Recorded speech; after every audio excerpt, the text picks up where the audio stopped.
ngemnikelo yethu sibone ukuthi angeke sivulele amafestera wezulu asithumele izibusiso ezingaphezu kwethu. Haleluya.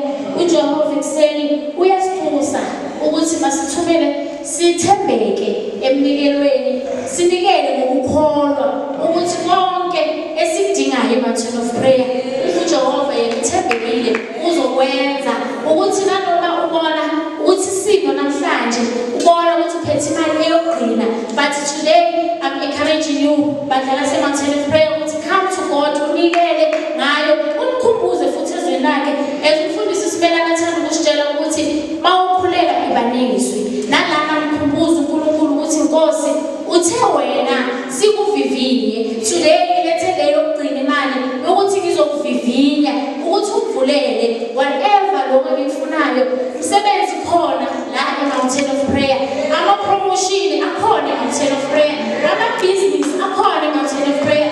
We need to believe ukuthi uNkulunkulu uzokwenza lokho akuthembisile ezweni lakhe bayigcwele.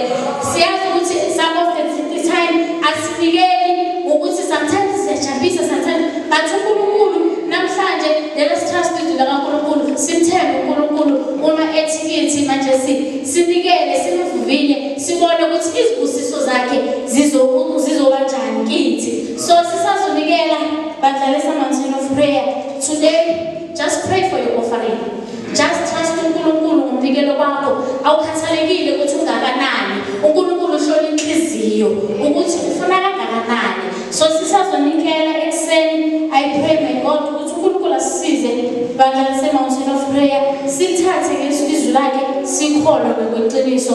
Inkosi yomusa, inkosi sikhwaya isazosihlabelela. Amen.